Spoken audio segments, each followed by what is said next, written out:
Xo'p, bugun sahifa yaratishni o'rganamiz. Buning uchun o'sha menyuga kirib, stranitsa bo'limiga o'tib olamiz. O'tganimizdan keyin sozdать страница. O'shanda mana stranitsani tanlab, dalini bosamiz. Начать. Xo'p, birinchi nom beramiz. Misol uchun algoritm dars demo deb yozamiz.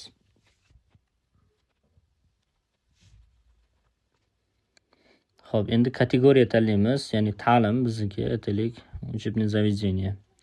Xo'p, endi bu yoqqa shiormi, shunaqa biografiyami yozib qo'yamiz. Instagramimizdagini ko'chirib qo'ysak ham bo'laveradi.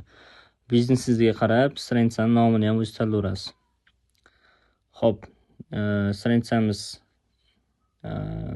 nomi yaratildi. Endi ma'lumotlarni to'ldiramiz.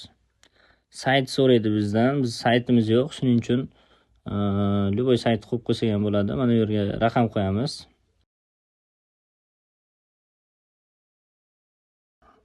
O'zbekistonni qidirib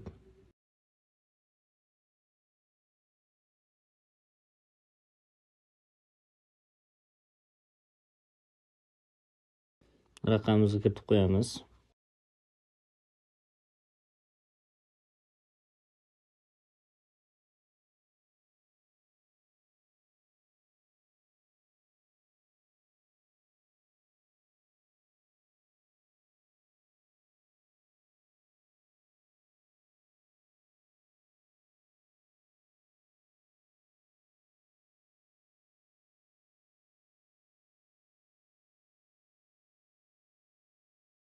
Indeks, pochta indeksi xohlasangiz kiriting, xohlasangiz shart emas.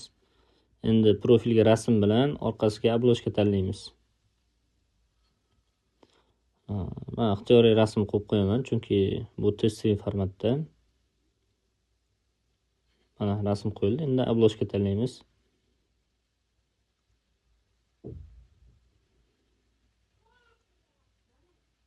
Bu bo'lmaydi.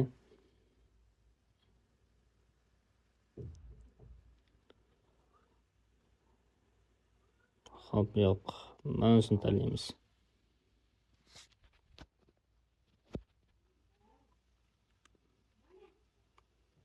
Bu joy shart emas hozircha. Dalya tugmasini bosamiz.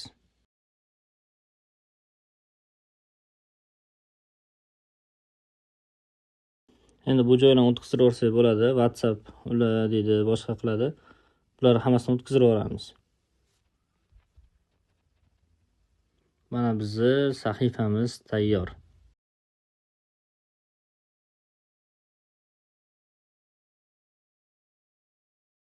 Mana bu yerda ma'lumotlarimiz